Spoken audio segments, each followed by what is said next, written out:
Hello everybody, my name is Thomas Cyphers and this is my scenario Flying Wild. So the scenario is I'm checking out at a local flying club in their twin engine. After completing the checkout, I'm going to make a trip into a wilderness area, which is rolling hills in a neighboring state. For my trip, it'll be a nice summer day, but I will have various field elevations. You have little twin time, or I have little twin time, no time in this make and model aircraft. So let's talk about the flight. For my flight, I went from KGVL in Gainesville, Georgia to 1 Alpha 5 in Macon County, North Carolina to pick up a friend.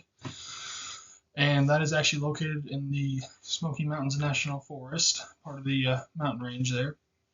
And then we're going to sightsee, fly over the Rocky Mountains for a little while, and then head over to Gatlinburg, Tennessee, KGKT, to visit the amusement park there in Pigeon Forge.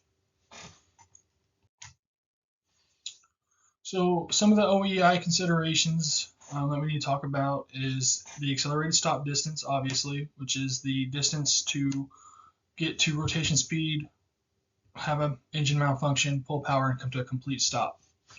We need to talk about our OEI climb performance is something to consider.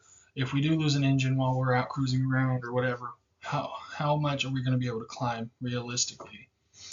Drag on a single engine performance. How does drag factor? That is a double-edged sword with drag. So drag is great and useful when it comes to VMC, minimal controllable airspeed. On a single engine, it helps with stability of the aircraft and all that, but drag is terrible when you're wanting to be able to climb on a single engine. You need all the power and performance you can get. OEI maneuvering limitations, that just goes into you're going to have a lot of rudder pressures in. You want to have that zero side slip, up to 5 degrees of bank towards the good engine, and half a ball deflection.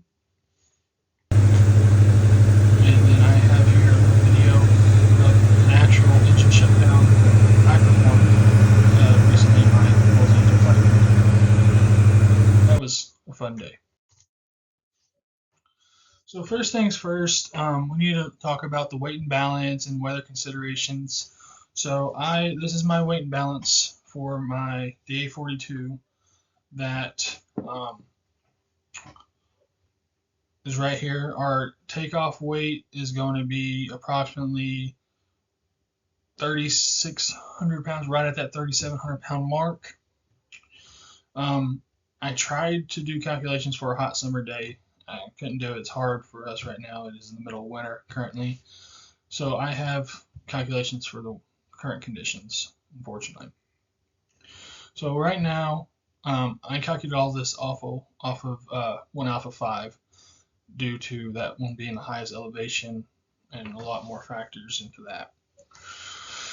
It's minus 1 degrees Celsius with that calculation and the airport elevation, all that. Pressure altitude is approximately 2450, 2464.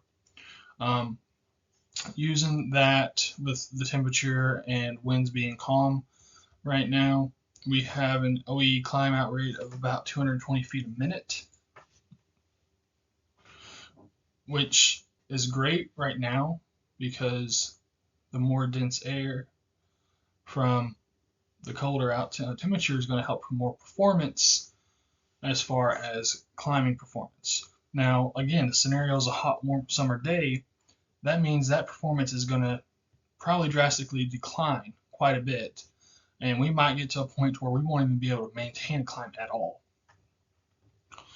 And then we also have our accelerated stop distance, which is approximately 3,900 feet, which is okay considering the shortest runway we will be taking off from is our departure, our initial departure at 4,000 feet.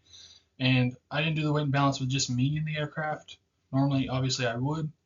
And then do a separate calculations with him. This is calculations with him, higher weight, all that stuff that plays a factor and increases the accelerated stop distance.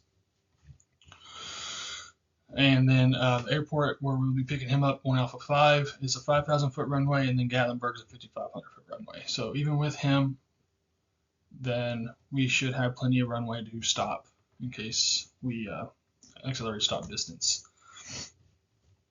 And then one more thing about the OE climb.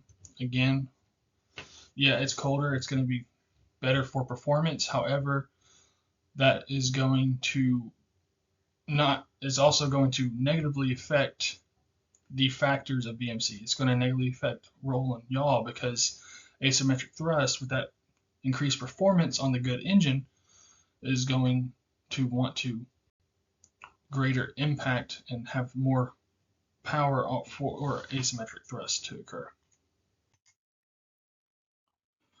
So here's the charts I used to calculate everything. I have my one engine inoperative climb and descent rates. I have my landing distances over 50-foot obstacle and takeoff distance over 50-foot obstacle. Yeah, this is my scenario. As far as the scenario goes itself, I think it would be very foolish to do that flight. You are not very experienced hardly at all in that aircraft. You're a low-time multi-pilot as it is. Flying into a wilderness area is unwise. Let's just say what it is. Very unwise when it comes to all this. Thank you.